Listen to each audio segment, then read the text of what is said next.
Btc सरखनि बाखनायजाथाव हाबाफारि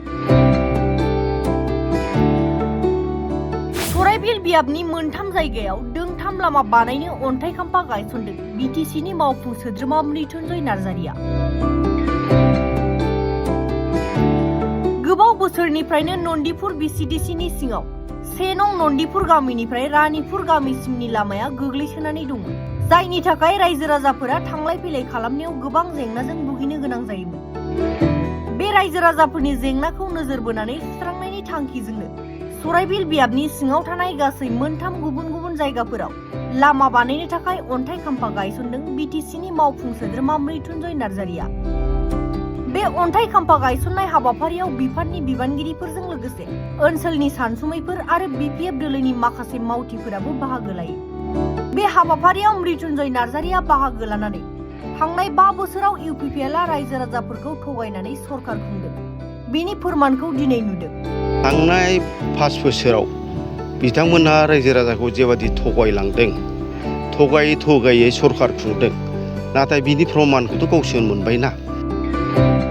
बिथांमोना मोनसेबो जायगायाव लामा दोंसेबो मावनो हायाखै आरो इउपिपिएलआ गावसोरनि सरखार थासेयावबो सरखार खुंनो हायाखै एबा देरहासार जानो हायाखै, बेनो फोरमान होनना खौरांनि गेजेरजों बुंथिदों बिथां मृत्युंजय नार्जारिया।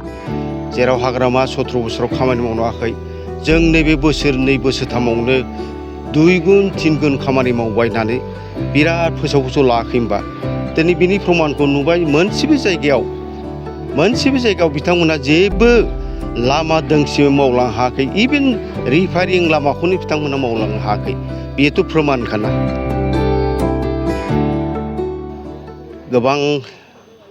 गोबाव बोसोर बे लामाया गोग्लैसोनानै दंमोन। खुब दरखार लामा बियो, रायजोआ गामिया गिदिरथार। दिनै जों बीपीएफनि सरखार फैनाय लोगो लोगो जितु बेखौ जों नायसनदों आरो बेल' नङा, गोबां लामा दङ। बेखौ नैबे बाजेटनि उनाव अलमस्ट माबाया एस्टिमेटआ जाजोबखाबाय, बेखौ मावनो थाखाय आखायाव लादों। आरो रिपेयारिं आरो जायफोर दालाङा दंफां दालां दंमोन बेफोर गासिबो आरसिसि जाजोबगोन। दा दिनै जोंहा बाजेटआ फैयै माबायाव जुलाइनि आसामाव दिनैनिफ्राय सुरु, जोंना हयथ' 27-28आव जाहैगोन बीटीसीआव। बाजेटआव जोङो जाखांनायनि उनाव बै माखासे खामानिफ्रा जाजोबगोन।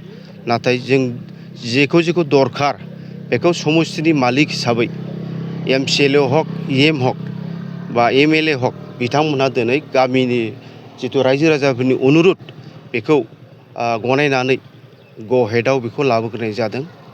दा खामानि मावनो थाखाय दिनै जों बेखौ बेखेवफैबाय। नैबे बसगाव टु सुरिबारा थांनाय 2.5 किल'मिटार बे लामाखौ अन्थाइ खाम्फाखौ आं बेखेवफैबाय आरो गोजानाय जासिदों, जाहाथे जोंनि सरखाराव बेबादि आरो लामाफ्रा गोलैसोना थानाय नंला। रायजो राजाफ्रा धैर्य था, नैबे सेप्तेम्बरनि गेजेराव बहुद खामानि जागोन। जों अलरेडि जोंना माखासे जायफोर कन्ट्रेक्टर बा खामानि होसोग्रा बिथांमोनहा एस्टिमेट खालामना दोनखाजोब्बाय। आं बेखिनिखौनो फोसावबाय। गोजोन्थों। सार, जों नुनो मोन्दों थांनाय 5 बोसोराव बीपीएलनि सरकारा बेफोरबायदि लामाफ्राव मावफुंजोबनायखौ मा बुंदों?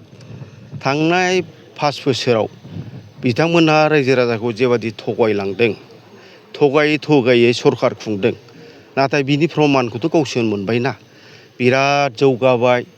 जेराव हाग्रामा 17 बोसोराव खामानि मावनो हायाखै, जों नैबे बोसोरनै बोसोरथामावनो 2 गुन 3 गुन खामानि मावबाय होननानै बिराद फोसाव लायाखै होनबा दिनै बिनि फोरमानखौ नुबाय। मोनसेबो जायगायाव बिथांमोना जेबो लामा दोंसे मावलांनो हायाखै, इभेन रिफारिं लामाखौनो बिथांमोना मावलांनो हायाखै, बेथ' फोरमानखाना, रोखा। आरो बिनि जुनैनो दिनै बिथांमोनहा इउपिपिएल सरकारा गावसिनि सरखार थासेयावबो सरखार खुंनो हायाखै, देरहानो हायाखै बिथांमोना, बेनोना फोरमान। रायजोयै राजा जाय खामानि मोजां मावगोन पार्टिया, बियो देरहाबाय थागोन आरो बेखौ रायजो राजाफ्रा अनसायबाय थागोन।